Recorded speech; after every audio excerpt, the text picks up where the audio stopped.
First, the question, are there any flying saucers? Now, some people get very angry at me for using the word flying saucers. Why don't you say UFOs, Stan? Flying saucers, that's a tabloid bit of nomenclature. That's not so. I want to make a very clear-cut distinction between flying saucers and UFOs. All flying saucers are unidentified flying objects. Very few unidentified flying objects are flying saucers.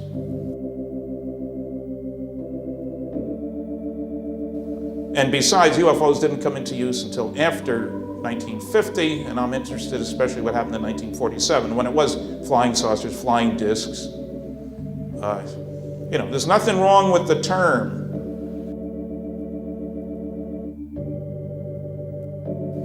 So don't get mad at me for using the word. I've used it for many years. My lecture is normally flying saucers are real, and I'm not ashamed of it at all.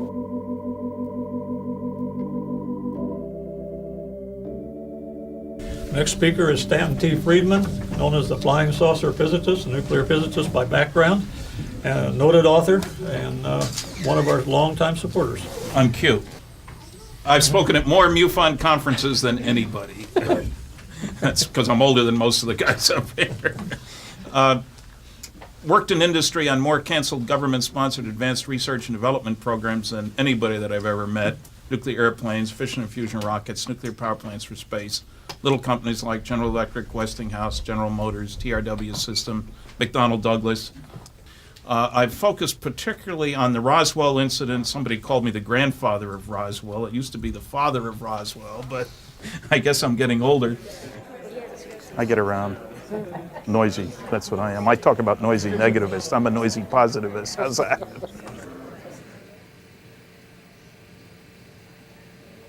Mr. Friedman has spoken at more than 600 colleges and over 100 professional groups in the 50 states, 9 Canadian provinces, and 13 countries. He's published over 70 UFO articles, co-authored the book Crash at Corona, the definitive study of the Roswell incident. His 1996 book about the Operation Majestic 12 Top Secret Magic is in its 6th printing. The title of Mr. Friedman's program is Flying Saucers and the Cosmic Neighborhood, and he'll be looking at just where these folks might be coming from. Dan? The more lecturing I did, the more I realized that I really enjoyed being on the stage. The bigger the crowd, the happier I was. And secondly, I found that I like people. I stand behind a table with information sheets, with books and stuff. People are always wanting to tell me about their experiences. Yeah. There's no question that some people think, well, maybe that was a flying saucer, and they sent all these shells. I saw it go across the sky. Oh, you did see the thing in the sky? Oh, sure. From Southgate, it was about this level. The thing that hit me is when you came to the part in your film, well, I mean in your video, in reference to the smoke around, or whatever it's called. Ionized air, plasma around. Yeah. Well, it was something like this. Even though they don't provide classified documentation, when the seemingly respectable people independently all over the world tell me the same kinds of stories, I can't dismiss it. So you get your finger on the pulse of what's going on when you do enough lectures in enough places, and because I come on so strong, they know I'm not going to laugh at them. Let's get rid of another myth. There are too darn many apologist ufologists, because many people on both sides of the aisle, so to speak, have accepted the notion that most people don't believe in flying saucers. I have no idea why. I've had 11 hecklers and over 700 lectures, and 2 of them were drunk. You're going to get that many if you talk about religion, sports, politics. There's no big risk here in sticking your neck out. But people's actions are determined by their perception of what other people are going to say in response to what they say. It's okay. Here's several Gallup polls. They show not only that believers outnumber non-believers, the real over the imaginary, but that the greater the education, the more likely to believe in flying saucers. That comes as a real shocker. We in MUFON have our UFO evangelists. Stanton Friedman is my favorite UFO evangelist.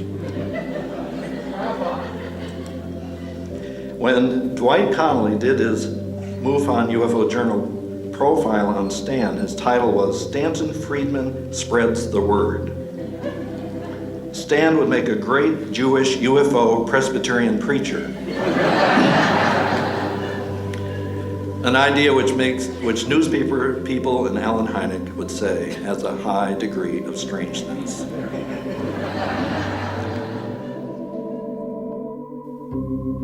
I was born in Elizabeth, New Jersey in 1934 at the height of the Depression.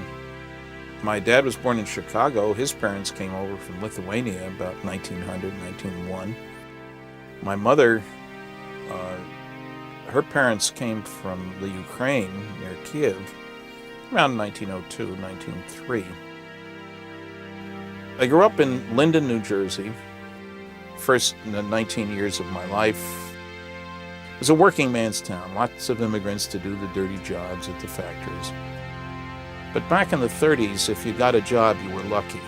My dad stayed with American Cyanomen for 37 years. I've been asked what it is that drives me to go after the details, the minutiae, to try to get things straight. And the best explanation I can come up with is something that happened in the 5th grade, if you would believe. I was a straight-A student as a kid, and I was in the 5th grade, and Miss Gutkin, our teacher, Rose Gutkin, one day in class, she's talking about astronomy, and maybe it was under the heading of science, I suppose. She said, the sun stands still, and the Earth and the other planets move around the sun. Well, that hit me the wrong way, because I had just the day before read in our new encyclopedia volume. You bought them one volume at a time at the supermarket for 29 cents. And I said, no, Miss Gutkin, the whole solar system is moving around the center of the galaxy. Well, she dressed me down in front of the other students. No, that's not right, Stan. That's not right at all. And she went on for a little bit. Now, I didn't say anything back. I never sassed the teacher. But I was hurting inside. I didn't much appreciate that when I was sure that's what I had read, and the day before, no less. So naturally I went home and got the encyclopedia and brought it in the next day, and she read it. And she very reluctantly admitted, well, maybe that's the way it really was. Now, she didn't apologize for dressing me down, but I felt vindicated, but I also felt I learned a lesson. If I didn't want to be dressed down by people, I'd better have my facts in hand before I open my mouth. And maybe one of the reasons I went into debating in high school. I certainly didn't realize it at the time, but my high school career, 4 years at Linden High School in Linden, New Jersey, did prepare me for my activities as a UFO investigator, as a lecturer, as somebody defending truth and liberty and all that stuff. I was on the debate team my freshman, sophomore, and junior years. We won a state championship. And one thing about debating, you have to learn to handle both sides of the argument, because you never know which way you're going to go when the tournaments come up. And also, you have to get your facts straight. You can't make up things. It's sort of against the rules. But we didn't have a debate team in my senior year, and instead I got into drama. I was in 2 plays in my senior year. I played a priest in a play, The Valiant Never Taste of Death But Once. I remember the line. And I got a real kick, and on one application for college, I remember they asked, what did you enjoy most in high school? And I'd done a lot, but I put down being in those 2 plays, and it was far more prophetic than I ever expected. Now, if you'd told me that I'd wind up spending my life lecturing about flying so much as I'd have laughed my head off. I received my master's degree in physics from the University of Chicago in 1956. 2 years later, in 1958, I was working as a nuclear physicist for the General Electric Aircraft Nuclear Propulsion Department near Cincinnati. Was ordering books from a mail order place in New York and needed one more book so I wouldn't have to pay shipping. And there was one, The Report on Unidentified Flying Objects by United States Air Force Captain Edward Ruppelt. And then I stumbled across Project Blue Book Special Report number 14, in about 1960 at the University of California, Berkeley Library.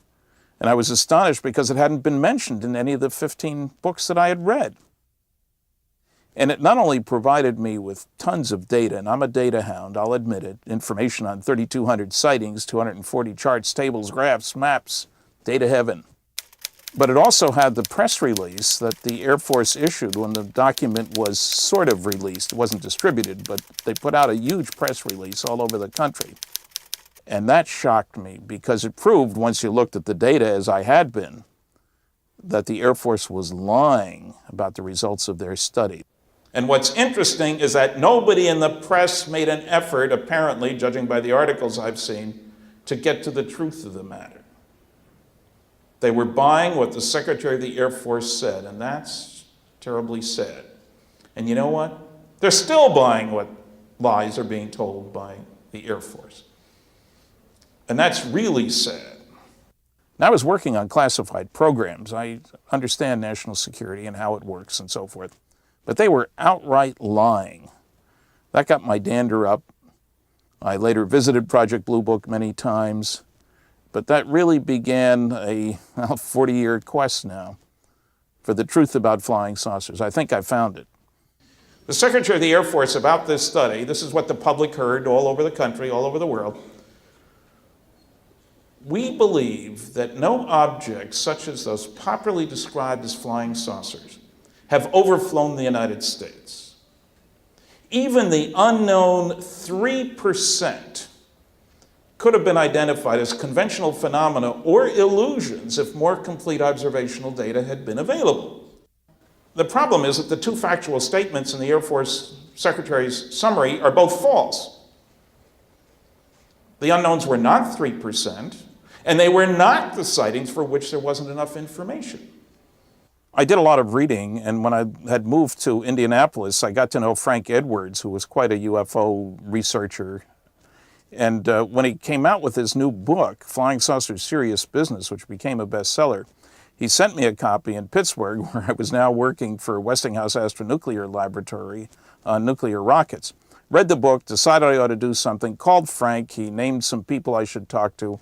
One of them was a radio station in Pittsburgh, KDKA, one of the earliest big radio stations. I called them. They said, don't call us, we'll call you for a talk show. Somebody canceled out at the last minute. They called me because I lived near the station.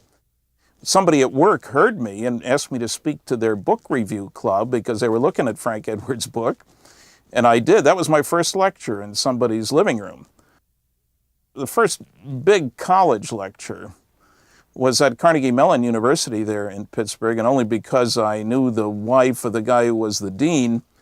And he booked me and asked me how much I wanted. I figured I'd have to take half a day off work. It was a morning lecture. I said $100, thinking he'd cut me down to $50. He said, sold. Then he told me what he was paying the other people, $1,200, $1,500. And that led me to believe that I could make some money, perhaps enough to support a family, giving lectures. So when the bottom fell out of the advanced nuclear and space systems business, as it finally did in 1969, 1970, I went full-time lecturing. 3,201 sightings, pretty good number. A Blue Book Special Report number 14. Now look at all the categories here. Miscellaneous covered a whole long list of things. This is really psychological aberrations. Very polite way of saying crackpot cases. You'll notice that those were 1.5%. 2% of the papers submitted to the American Physical Society by physicists are crackpot papers, they say. I think that means there are more crackpots associated with physics than with flying saucers.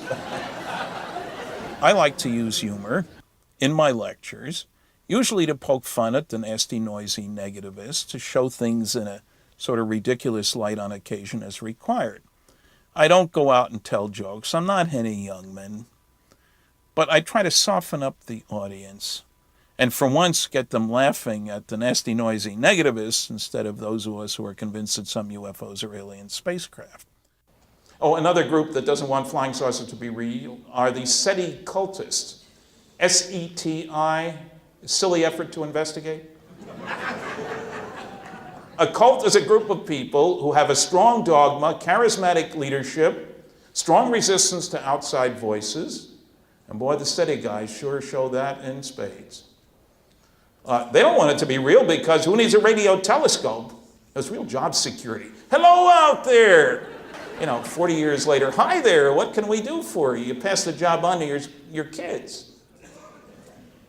They have no evidence. We got loads of it. But they say we're being unscientific, and they're being scientific. He backs up what he's saying with, facts.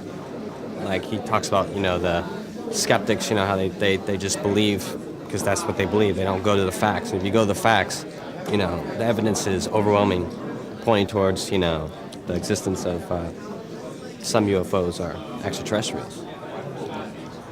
Stan was a great representative, especially to somebody like myself who hasn't really been in the UFO community. Maybe from the outside you would think that this field is with a lot of sort of strange people or whatever, but Stan is extremely intelligent and articulate, and I thought it was very interesting what he had to say.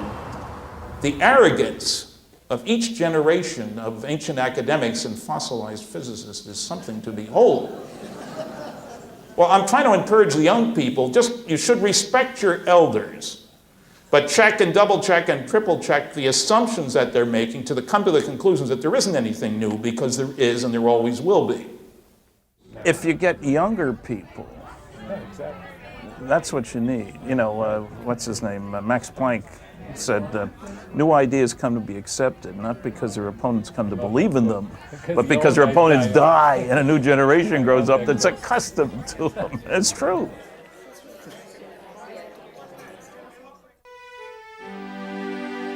One thing about the life I've been leading for the last 30-some years, in terms of almost full-time at lecturing, is that the travel can be rugged.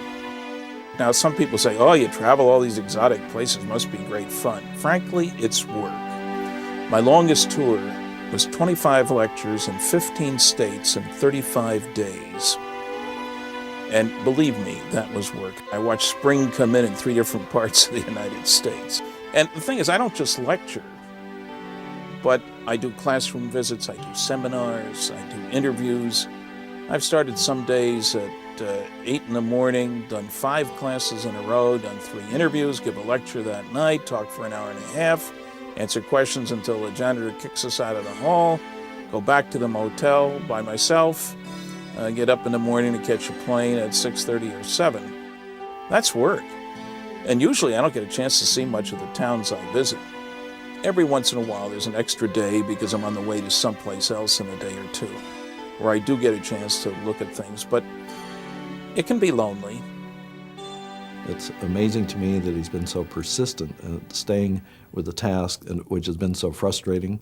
The work he's done in the Roswell case has required a tremendous amount of travel and investigation and going through records in which you get almost no results for a long time, and then you finally get one little clue and you try to get more information to back it up. And the energy it takes and the hope and the sustenance to keep going, that he has this energy to do this, just amazes me. Needless to say, I get a lot of phone calls from people about UFO sightings, about research projects, about ideas on propulsion systems, and I try to be helpful. And it's funny, people are surprised when I answer my own phone, which I do when I'm home. They expect me to have a secretary and a whole coterie of people working for me. Who can afford it? I'm a one-man operation. I'm always surprised when people are surprised that I answer my own phone. I mean, who else is going to answer my phone? But I try to help people whenever I can.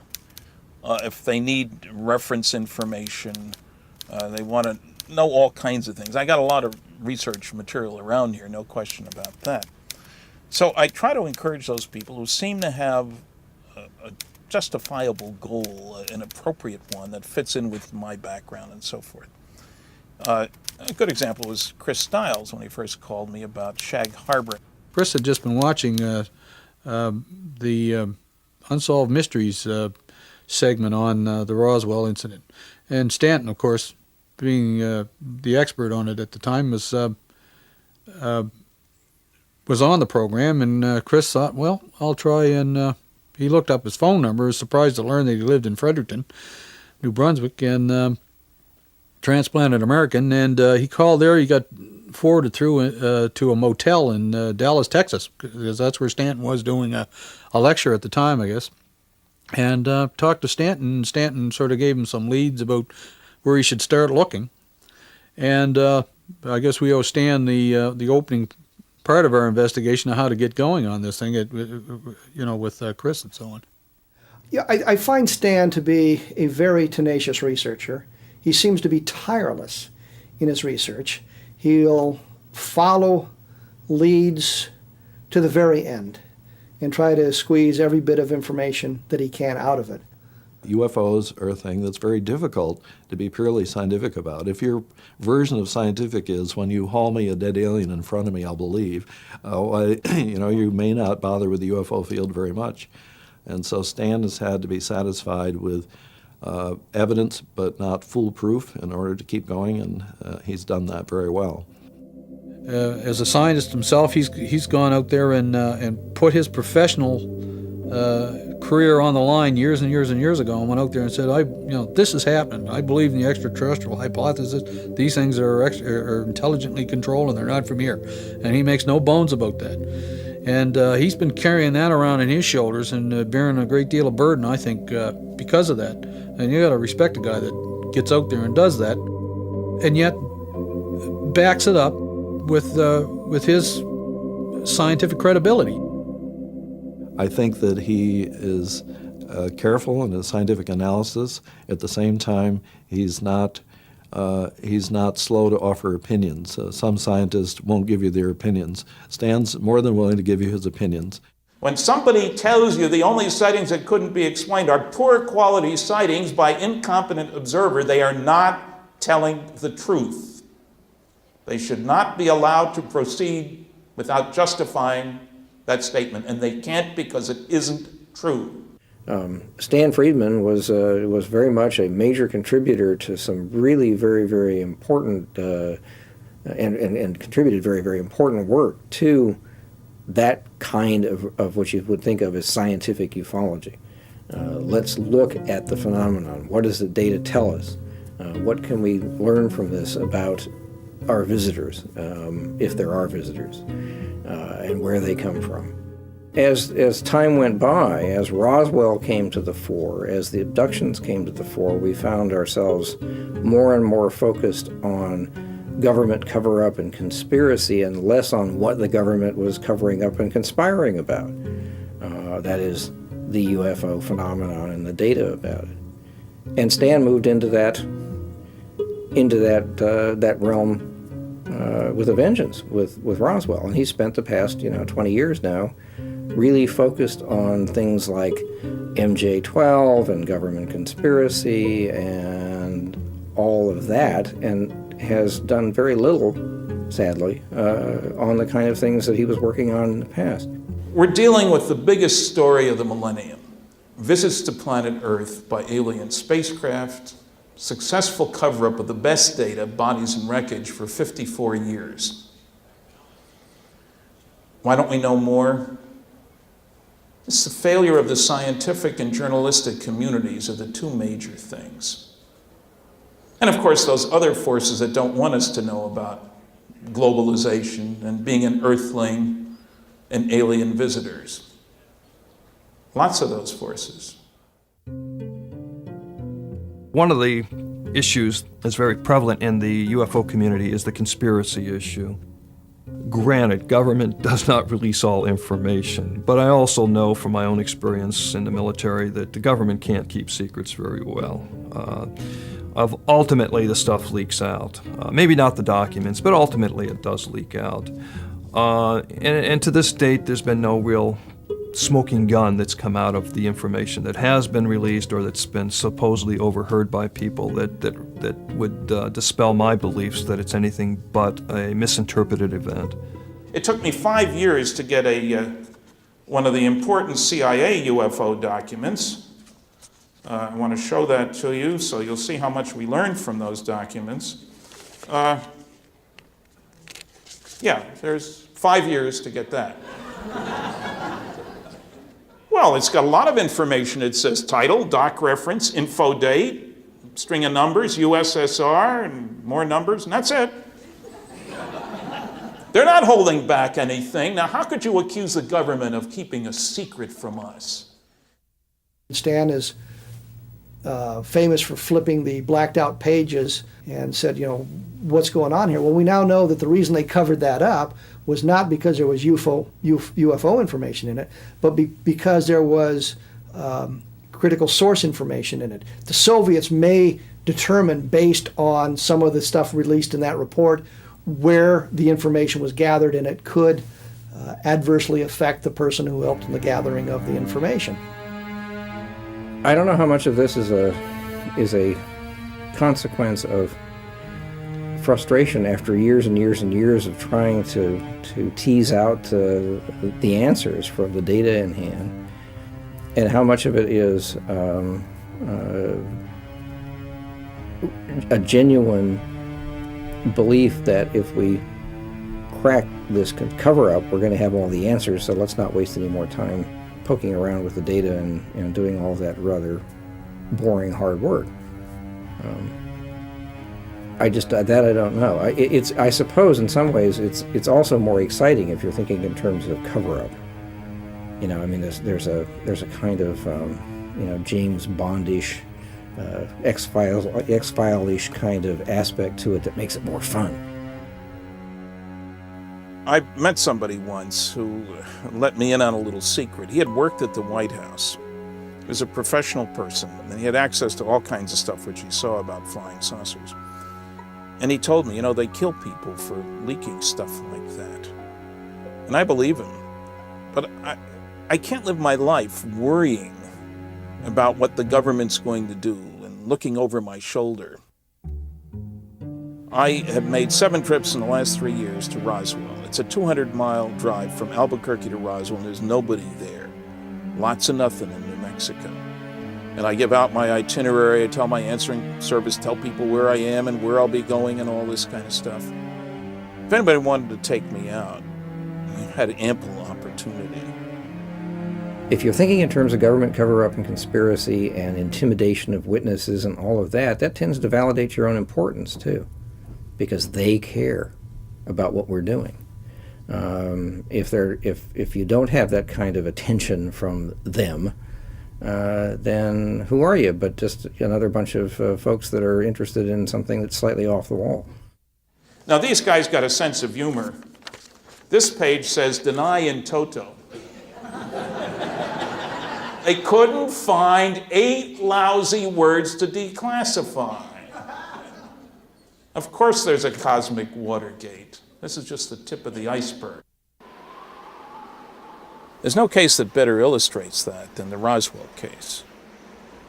I knew that was important when I began the civilian investigation of it back in the 70s. I had no idea how important. I do now. When you've got evidence that the government recovered not only a crashed flying saucer or 2, but alien bodies, and they set up an outstanding group of people to deal with that information and have kept it secret all these years, that's definitely a cosmic Watergate. Roswell is important because it defines ufology, both when it was first happened in 1947, but also the rediscovery. It tells us a great deal about the hidden nature of the UFO phenomenon and why it has been buried for so long. Once we understand Roswell, once we understand what happened at Roswell, we understand why ufology developed the direction it developed for the next 50 or 60 years. We understand what is going on. We understand that there was a necessity for hiding a great deal of UFO information, and if Roswell had not happened in 1947, the whole history of ufology would have been different. Stanton Friedman has devoted much of his life to attempting to establish a factual basis, an evidential basis for accepting his view of what happened in 1947. He was the first, really, beginning in 1978, to interview Jesse Marcel in a systematic way. He was the premier pioneer in constructing the Roswell myth, and in doing so, he has become very comfortable in a certain vocabulary, in a certain way of talking about things, in a certain assurance about the sources and the like, so that he feels that his worldview, his particular point of view with respect to Roswell is true. The poster on the wall in Fox Mulder's office that says "I want to believe" is a representation of what happens to be a very real thing in ufology. People want very much to believe whatever it is that happens to be their interest: aliens, visitation, abductions, etc.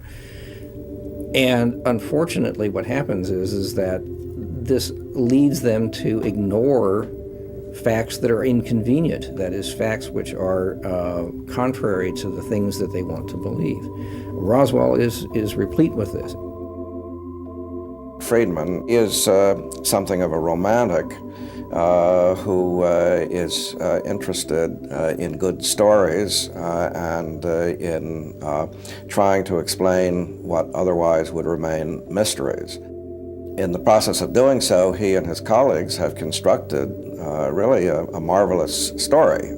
It's a story of momentous happenings, of mysterious occurrences, of good guys and bad guys, and that has a transcendental message that we are not alone in the universe. It's very interesting to see what has transpired in Roswell itself and what the town has done with the celebrity that has come with Roswell, the flying saucer crash. For a long time, there was a good deal of resistance in town to the idea that they should in any way try to exploit it or take advantage of it. But Max Littell and Glenn Dennis and Walter Haut, three founders of the International UFO Museum and Research Center in Roswell, pressed ahead anyway. And over time, people began to realize that this was an opportunity to have people not only come to or pass through Roswell on their way to Carlsbad Caverns and the like, but to stick around for a couple of days. I've been to Fatima and Lourdes and to Jerusalem, and, to one of the great shrines of the Lord Shiva in Nepal, and I prefer what I saw in Roswell. I was in Lourdes during the Festival of the Assumption of the Virgin, and it was very impressive and hypnotic, really. But I didn't have anywhere near as much fun as I did in Roswell. One of the things that constantly happened in Roswell was people would turn to us, and constant theme, a constant question that was being asked again and again was, do you believe? Are you a believer?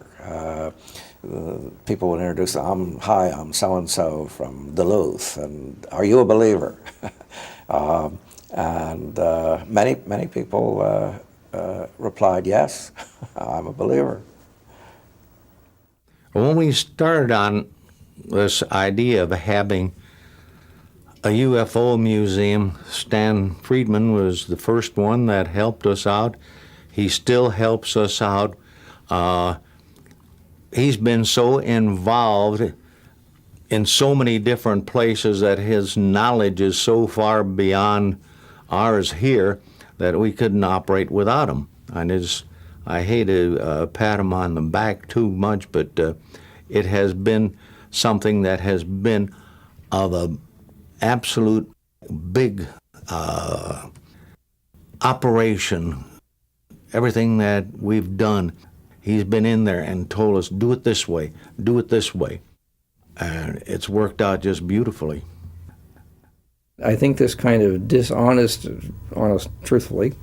representation of all this material, bogus and otherwise, by Roswell, it further brings down the field of serious UFO research, because again, it's one of those things that defines what UFOs are all about in people's minds.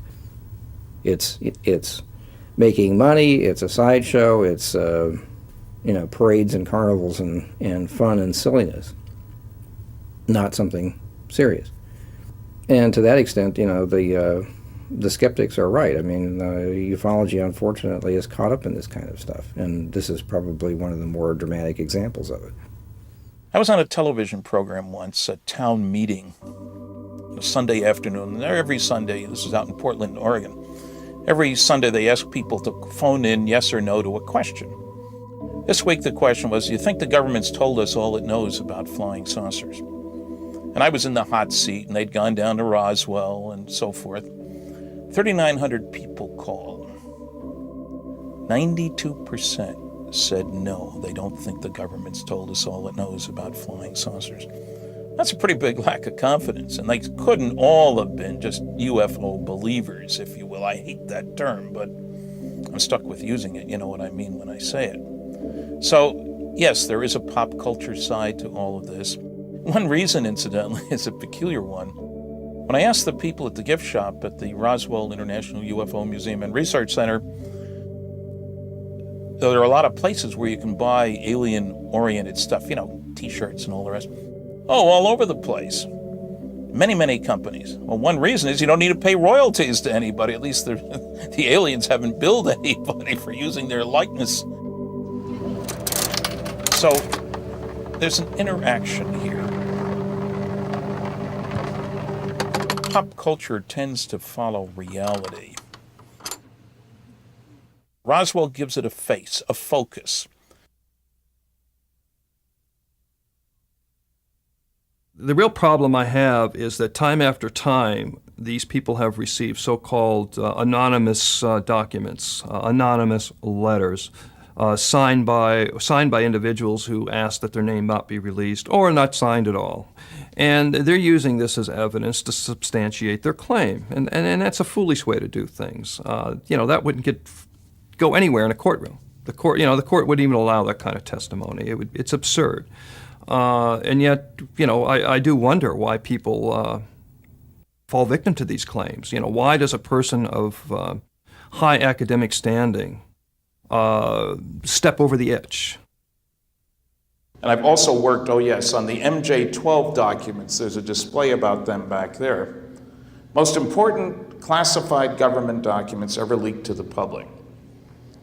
They tell the story of the establishment by President Truman of a group of 12, an all-star cast of people whose job it was to deal with the recovery of the crash saucer at Roswell. And they were an all-star cast, the first 3 directors of Central Intelligence, the first Secretary of Defense, 6 outstanding scientists. Well, after 11 years and visits then to 15 archives, I've been to 19 now, and I'm convinced the documents are real. Once you have committed yourself to a particular theory or a particular set of, in this case, like Roswell, documents backing up the case and so on, it's extremely difficult. Once you've not only committed yourself to them, but you've done so publicly, that you have established a reputation on and that you've written about at length, that you've published books about, etc. It's extremely difficult to stand up and say, whoops, I was wrong. I believe that it was perfectly natural to suggest that the United States government set up a super secret project similar to the Manhattan Project. Many different people, many different places, many different functions. Now, that was a thought.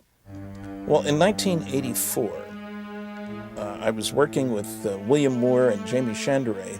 They were still in California. I had moved from California to New Brunswick in 1980. And I got a call from Bill that they had received a roll of film in the mail. On this roll of film, there were 2 sets of 8 negatives each of a top secret / magic eyes only document. One of the peculiar aspects of the documents was that it named somebody, Dr. Donald Howard Menzel, a Harvard University professor of astronomy, as a member of the group. And my first thought, Bill read me the list on the phone. This is December 1984. And my first thought was, oh, somebody's pulling our leg. Dr. Menzel was the Phil Klass of his day, if you will. He was the champion debunker of UFOs during the 50s and 60s. He was a Harvard astronomer, very highly respected, absolutely rabid anti-UFO debunker. Anyway, he's included as a member of MJ-12, which of course many people said, well, you know, that doesn't make any sense. Why would this debunker be be a member of this? Well, Stan started digging, discovered that Menzel had this history of working for the National Security Agency as a cryptanalyst and so on, and decided, well, this shows that he had this secret life, and that what his debunking was simply, it may have been part of the disinformation campaign of MJ-12, or it was a cover for Menzel's real role, etc. But when you look at Menzel's history, it's clear that this is, nothing that he did in the intelligence field had anything to do with UFOs. He was a cryptographer, taught courses on cryptography, code breaking and stuff. Turned out he'd learned Japanese, which helped in the code breaking. It turned out he did classified work for more than 30 companies. Turned out he had a top secret ultra clearance with the US Navy and with the CIA. The particularly interesting angle is this. Menzel had a thing for mythical Martians. He doodled them. He made Christmas cards with mythical Martian scenes and funny little Martians running about. He made paintings of Martians. My friend Jim Mosley, the editor of Saucer Smear, has one signed to him by Menzel, of this scene of buxom Martian maidens cavorting about the canals of Mars, etc. Anyhow, in the MJ-12 documents, we have Dr. Menzel cited as being the one person who strongly argues that the saucers are not from the planet Mars. I think that that was a kind of inside joke. And I think the joke turned out to be on Stan Friedman. My opinion on Majestic 12 is the documents were created in the UFO community to propel specific people into the spotlight. And I have said repeatedly, and I'll say again, Stan Friedman is not a participant in the hoax. He is merely one of those who have been unfortunately caught up in the hoax and become a proponent of it, but he is not a participant in the hoax. The MJ-12 documents, as well as a allegedly supporting memorandum, the Cutler-Twining memorandum, which was found, in quotes, found at the National Archives by Jamie Chandray and Bill Moore. All of these things have one thing in common, that's Bill Moore. They all surfaced in one way or another through Bill Moore. Do I think there's any chance that Bill faked the documents? No. He didn't know enough of the minutiae to get all those things right. Yes, it's easy to say Bill was tricky, he did some strange things on occasion. But that doesn't mean he faked the documents. That which you want to believe, Francis Bacon said this, that which you want to believe, you more readily believe to be true. And so anything that comes along that offers proof or supporting evidence to back that up, you're gonna buy into, if it has the least air of credibility about it. How much did you say? 25, yeah. It's a bargain. It's a bargain. With all due respect to Stan, I think that he jumped on the MJ-12 documents because they so neatly packaged up and supported what he had already decided was true about Roswell. Philip Klass, who has been attacking the reality of flying saucers for several decades anyway, he noted that in this Cutler-Twining memo, the typeface was the large pica type.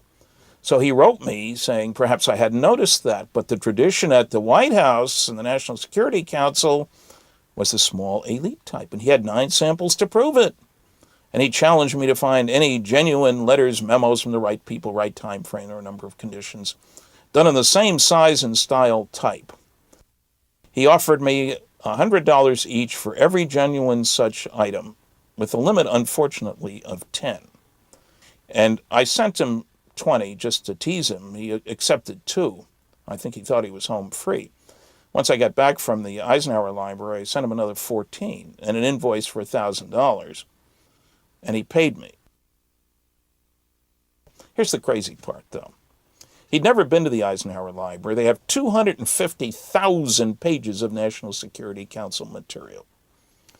To generalize from 9 to 250,000 is absurd. It's typical of the intellectual bankruptcy of the pseudoscience of anti-ufology. Find something to grab on to, and who cares whether it's right or not? Stanton's been attacked almost unmercifully over the Roswell thing, which he continues to promote. Might be that Stan will turn out to be right down the road, and everybody else was wrong. But Stan gets the word out there, and a lot of people in the world know about ufology because of Stan. And right, wrong, or indifferent, people know that Stan's out there and he's looking and he believes. You can't make an omelet without breaking eggs. Have I pleased everybody? I certainly have not. That's the price you pay. I had a father-in-law who said, when you're playing bridge, if you don't get set once in a while, you're not bidding high enough. So if you can't stand the heat, as Harry Truman said, get out of the kitchen. I can stand the heat, and I will continue to do it as long as I can. And I hope my kids will appreciate that I've made a real effort to educate lots of people with A, concern about how do you get at truth, B, a willingness to stand up and be counted when you've done your homework, and C, a recognition of how important it is, if you can do something that helps society, to do it. Don't hold back. Do I think the world is a better place for my contribution to it? Tough question. I'd say yes. How do you measure it? I don't know. Who speaks for planet Earth? There is a challenge. I don't know who it should be, but I think we do need to start acting like grown-ups instead of spoiled brats. See, on a bad day, maybe we can qualify for admission to the cosmic preschool. Thank you very much for listening. I'll be signing books outside.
Are real, and I'm not ashamed of it at all.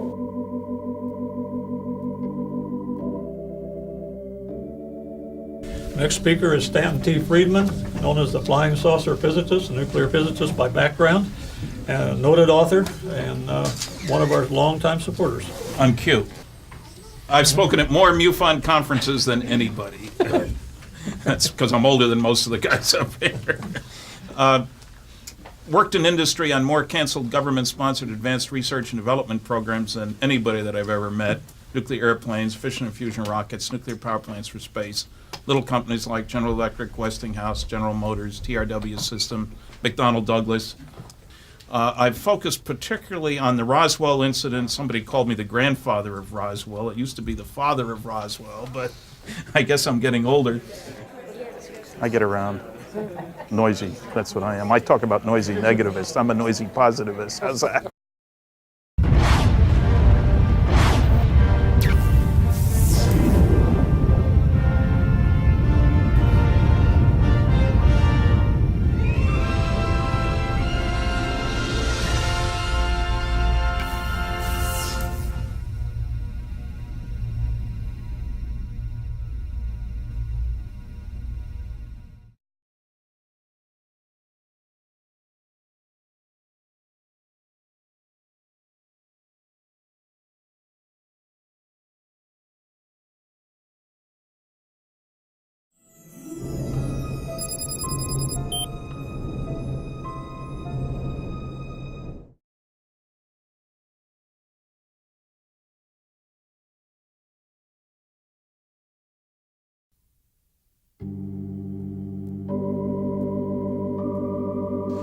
First the question, maybe that was a flying saucer and they sent all these shells. I saw it go across the sky. Oh, you did see the thing in the sky? Oh, sure. From Southgate, it was about this level.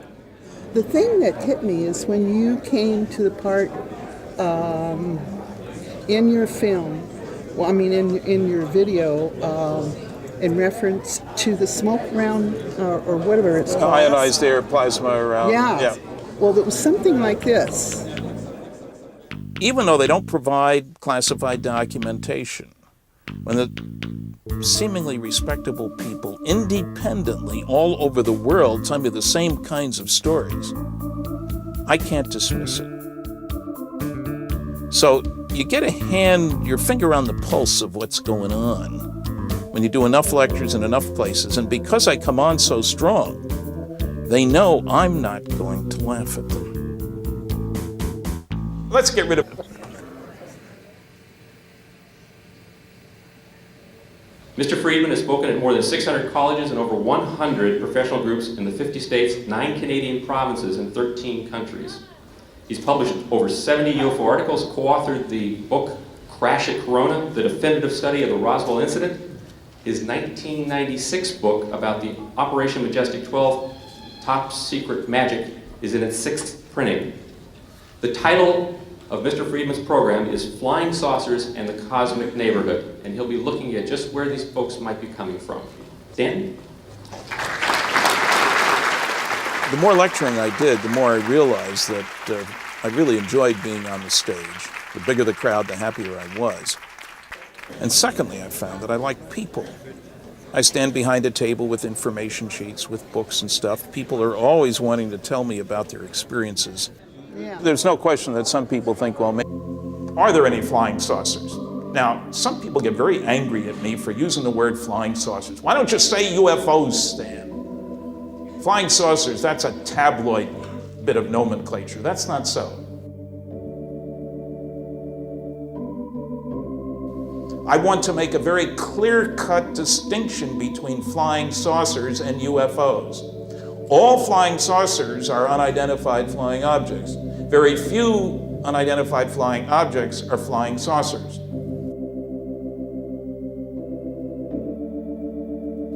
And besides, UFOs didn't come into use until after 1950, and I'm interested especially what happened in 1947, when it was flying saucers, flying discs. There's nothing wrong with the term.